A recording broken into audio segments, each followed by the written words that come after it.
ከአንቺ ያጣሁትን ከእሱ አገኘው ነበር ያለኝ።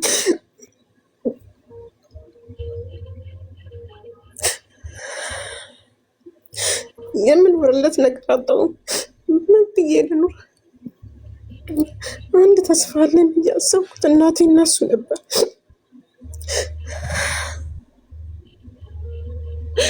በአንድ ጊዜ ሰማይ የተደፋብኝን ምስል ሁሉ ነገር አጣሁ።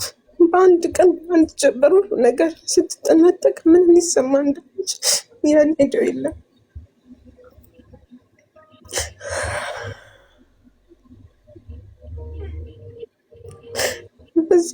መኖር ታዲያ ምን ጥቅም አለው አሌክስ? እንደ ቤተሰብ ወይ በብር አልጠቀምክ ወይ እንደ ሰው አድርገህ ካላስደሰትከው ቤተሰብን ምኑ ላይ ነው መኖር?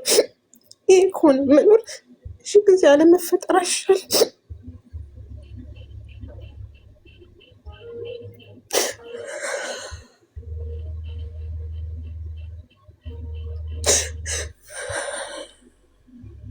አይዞሽ አይዞሽ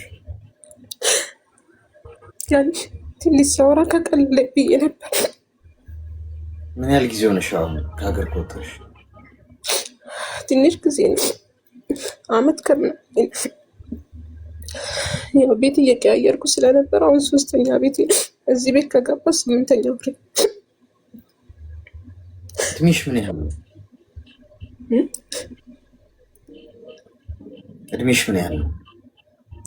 25። አይዞሽ አይዞሽ፣ ተረጋጊ። አሁን ይቀልሻል። እሺ እንኳን አውራሽ። እስቲ አሁን ተረጋጊና ሚዩት አድርጊና አዳምጪኝ። እሺ አሌክስ፣ ነገር ይስተካከላል። እሺ የማይቀየር ምንም ነገር የለም። በህይወት ብቻ መኖርሽ ራስሽን ማጥፋት ኪሳራ። እመኝ፣ በዛ መንገድ እረፍት አታገኝም። መኖር ነው። ነገ መኖርሽን ትወጂዋለሽ። እንኳን ቀጠልኩት ያለሽ ግድ የለም። የደረሰብሽ ፈተና ምንም ይሁን ምንም ያህል ክብደት ይሁን ከህይወትሽ ጋር ሚዛን ሊደፋ አይችልም። ገብቶሻል? ህይወትሽ ውድ ነው። መቀጠል አለብሽ። ትቀጥያለሽ። ነገ ደግሞ ፀሐይ ይወጣል። የነገዋ ፀሐይ ምን ይዛ እንደምትመጣ አታውቂ። አሁን የመጀመሪያው ነገር ማድረግ ያለብሽ ስለ እናትሽ ለእናቴው ነገር ማድረግ አለብኝ ምናምን የሚለው ታየውና መጀመሪያ አንቺ መዳን አለብሽ ለእናትሽ ለመሆን። ገብቶሻል? ለእናትሽ ለመድረስ አንቺ ጠንካራ ሴት መሆን አለብሽ። ሚስማር የበለጠ በተቀጠቀጠ ቁጥር እየጠነከረ ነው አይደል የሚመጣው? ቦታውን እየያዘ ነው የሚመጣው አይደል? በደንብ አድርገሽ ሚስማሩን በመዶሻ በደበደብሽው ቁጥር ወደ ውስጥ ገብቶ ለማውጣት ራሱ በጣም ከባድ። ስለዚህ የበለጠ ፈተናሽ በበዛ ቁጥር የበለጠ ነገር ትልቅ ነገር ይጠብቅሻል። ይህንን እምልሽ እያጽናናውሽ አይደለም የእኔ እናት፣ እኔ በደንብ ስለማውቀው ነው። በህይወቴ ውስጥ ነገሮች አንቺ ላይ የበለጠ በላይ መከራ ፈተና ሲደራረብብሽ እንዲህ ምን ሆኝ ምንድን ነው ለመኖር አልተፈቀደልኝ ምን እስክትይ ድረስ ሊሆን ይችላል። እንደውም አንቺ ነሽ ህይወት የምትኖሪያት። ግን አሁን በተጎዳሽበት አካባቢ ሆነሽ አይደለም ምትድኝ። ራስሽን ለማጥፋት ብዙ ጊዜ ሞክረሻል። አየሽ፣ ለመሞት ነው ያልተፈቀደልሽ። ለመኖር አልተፈቀደልኝ ምናምን ማለት አትሺ። ምክንያቱም በትንታ እንኳን የምትጠፋ ህይወት ይዘን ግን አንቺ ብዙ ጊዜ ራስሽን ለማጥፋት በተደጋጋሚ ከባባድ ሙከራዎች አድርገሽ አልተሳካም። ስለዚህ ፈጣሪ እንድትቆይ ይፈልጋል ማለት ነው። አየሽ፣ ከዚህ በኋላ እንደዚህ አይነት ሙከራ እንዳታደርጊ። ያንቺ ህይወት ያንቺ አይደለም። መጀመሪያ ይህንን ልንገርሽ፣ ወደ ሌላው ነገር ከመሄዳችን በፊት ምንም አይነት ከባድ ሁኔታ ውስጥ እየፈረድኩብሻል፣ በጣም ከባድ ተስፋ የሚያስቆርጥ ሁኔታ ውስጥ ብትሆኚ ጥርስሽን ነክሰሽ ነገ ሌላ ቀን ይመጣል ብለሽ ማሰብ መለማመድ አለብሽ። ራስ ማጥፋት በምንም ተአምር ከዛሬ በኋላ ህይወትሽ ውስጥ ልታስቢው አይገባም። ገብቶሻል አይደል? ጤና ኖሮሽ ወተሽ እየገባሽ ነው፣ ቆመሽ እየሄድሽ ነው። አትሊስት ቆሞ መሄድ እኮ የማይችላል አሁን ሆስፒታል ኮማ ውስጥ ያለ ሰው ስንት ፍቅር የሚያምር የፍቅር ግንኙነት ውስጥ ሆኖ ያንን እንኳን ማጣጣም የማይችል አለ። ታውቂያለሽ አይደል? በቃ ሆስፒታል ውስጥ ገብቶ ከባድ ህመም ይዞት የሚያምር ህይወት ኖሮት ማለት ነው። ስንት ገንዘብ ኖሮት አሁን ለእናቴ መድረስ አልቻልኩም ነው የምትይው አንቺ። ገንዘብ ኖሯቸው ስንት ሀብት ኖሯቸው ስንት ዝነኛ ሆኖ ታዋቂ ሆኖ ፌመስ ሆኖ ግን ሰላም የሌላቸው ሰዎች አሉ። ገብቶሻል? ስለዚህ አትሊስት አሁን ፈጣሪ እጅሽ ላይ ያለ ጥሩ ነገር የሰጠሽ ነገር አለ። ጤና ሰጥቶሻል፣ ወጥተሽ ትገቢያለሻል። ሌላው ነገር ይስተካከላል። እመኝ። አሁን የመጀመሪያው ካቆሰሉሽና ከጎዱሽ ሰዎች መራቅ ነው የመጀመሪያው ለመዳን የምታደርጊው ሂደት። ወንድም ተብዬው ይሄ ፍቅረኛ ተብዬው ገለመሌ የምትያቸው በሙሉ አውጥተሽ ቁርጥ አድርገሽ ጣያው። ከማንም ሰው ጋር እንዳታወሪ፣ ከማንም ሰው ጋር እንዳትገናኝ። እናትሽንም ኢምፖርታንት ስለሆነ ሰላም ትያቸዋለሽ ምናምን። ለጊዜው ዙሪያሽን አጥረሽ የማገገሚያ ሁኔታ ውስጥ መግባት አለሽ። አንድ ወታደር ጦር ሜዳ ተመቶ ሲወድቅ ምሽግ ውስጥ ነው የሚገባው። ቶሎ ፈሪ ስለሆነ ሳይሆን ቁስሉን ማከም አለበት እንደገና ለመዋጋት ከፈለገ። አንቺ ወጥተሽ በህይወት ውስጥ እንደገና ለመዋጋት የምትፈልጊ ከሆነ አሁን ኳስ በመሬት ይሄ ውዥንብር የሚያስለቅስ የሚያስጮህ ከባድ ሁኔታ ውስጥ እንደዚህ በጣም ተስፋ የሚያስቆርጥ ምናምን ሁኔታ ውስጥ ነው ያለሽው። አሁን ትናንትም ስትመጪ ራሴ ላጠፋ ነው ምናምን እያልሽን ነበር። በቃ አሁን ኳስ በመሬት አድርጊው፣ አረጋጊው። ገብቶሻል?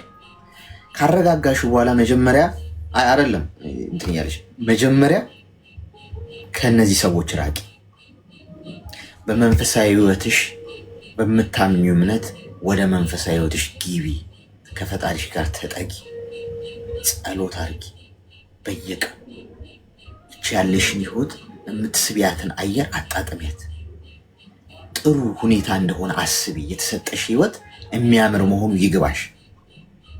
ሁላችንም እዚህ ጋር ብንወጣ የምናወራው በጣም ብዙ ከባባድ የጎደለብን ነገር አለ። እናውራ ከተባል ግን የተደረገልን ይበልጣል አይደል?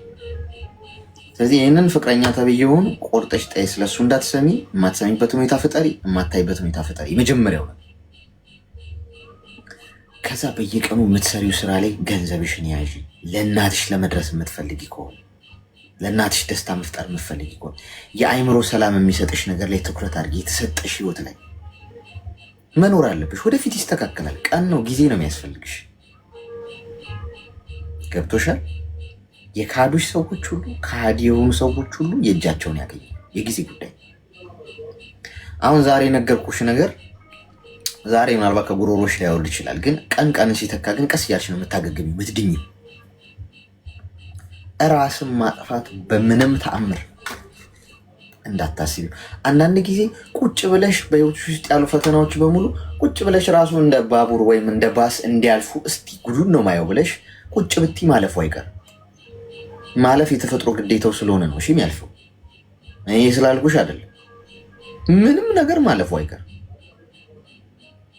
ስለዚህ እዚህም ስትመጪ የብዙ ሰዎችን ታሪክ ስትሰሚ ከምን ውስጥ ከማጥ ውስጥ የወጡ ሰዎች አሉ። አቅቶልኛል ካሉ ነገር ውስጥ ሲያወሩን ትሰሚያለሽ። አንቺም ትድኛለሽ ነገ ከነገ ወዲያ። ግን ፈንጂው ከፈነዳበት ቦታ ራቂ። አካባቢሽ ላይ ያለው ጥሩ ነገሮች ላይ ማተኮር ጀምሪ። የምትሰሪበት ቦታ፣ ስራሽን፣ ህይወትሽ፣ ወደፊት የምታልሚውን ህይወት። ነገ ጥሩ ትዳር ኖሮች ጥሩ ቤተሰብ የምትመሰርች ሰው ነው የምትሆኝ። ጠንካራ መሆን ለድርድር የምታቀርቢው ጉዳይ መሆን የለበትም። ራስሽ የምታጠፊ ማግድ ይሰጠዋል። ሲጀምር ማንም ያዝንልሽ መስሎሽ? ማናችንም ግድ አይሰጠንም። እመኚ። እናትሽ፣ አባትሽ፣ ወንድምሽ፣ ፍቅረኛሽ ማናችንም እዚህ ቤት መታ የመጣችሁ ራሷን አጠፋች ምናምን ላለን ወይኔ በቃ ኢሞጂ ምናምን ይልኩልሻል ሰዎች። ነገ ሌላ ስንት የሚያሳስባቸው ነገር አለ። ትራሻለሽ። ራስሽን አጥተሽ ደግሞ ፈጣሪ ፊት ስትሄጂ ሌላ ፍርድ ይጠብቅሻል። እሱ ደግሞ ከባድ ፍርድ ነው። አንቺ የሰው ነፍስ ነው ያጠፋሽው። ራስን ማጥፋት እኮ የሰው ነፍስ ማጥፋት ነው። መብት የለሽም። አንደኛ በሰማዩም በምድሩም እኮ ያስጠይቃል። ታውቃላችኋል? ምድር ላይ ራሱ እዚህ ራስን ልታጠፋ ከሞከርክ በወንጀል ትጠይቃል። ራስ ላይ ጉዳት ማድረስ ራሱ ወንጀል ነው። ድንገት ብትተርፊ፣ ራስሽን ልታጠፊ ተይዘሽ ብትተርፊ ፍርድ ቤት ብትቀርቢ ይፈረድብሻል። አትችይም። የምድሩ ህግ እንዲህ ከፈረደብሽ የሰማዩ ደግሞ ራሱ የሰራው በእጁ ምን እንደሚፈረድብሽ ማሰብ ነው። ስለዚህ ራስሽን ማጥፋት በምንም ጉዳይ ለድርድር የምታቀል ትቀጥያለሽ። ወደፊት ጥርስሽን ነክሰሽ እየተንፏቀቅሽን ቢሆን ወደፊት ትቀጥያለሽ። ነገ የነገዋ ፀሐይ ምን ይዛ እንደምትመጣ አታውቂ። እኔ ደግሞ አለው ይኸው ወንድምሽ ነኝ። በማንኛውም ሰዓት መተሽ የጨነቀሽ ነገር ካለ አውሪ። ባልችል እንኳን በግል እንደዚህ ብዙ እንትን ቀን እዚህ ነኝ፣ እናውራው። ቀን ቀን ሲተካ ስናውራው ስንወያይበት እየተስተካከለ አዲስ ተስፋ እያገኘሽ አዲስ ህይወት ለመመስረት እያሰብሽ ነው የምትቀጥይ። ስለዚህ መሞት መብት የለሽም። እሺ እያጽናናውሽ አለ። ማንም አያገባውም ስላንቺ ሞት። ብትሞቺ ራስሽ ነው የምትጎጂው። አይዞሽ በእናትሽ ራስሽ እንዳታጠፊ ምናምን አልልሽም። እሱማ እንደውም መግፋት ነው ይይበት ማለት ነው። ገብቶሻል? ሰው ሆዲ ብሰዋል ወይዚ ኧረ በእናትህ ራስሽ እንዳታጠፋ ተው እባክህ የምትጎዳው ሰው አለምናምን ስትሉት እንደውም ፑሽ ማድረግ ነው። ያንን ሰው ይሄድበታል።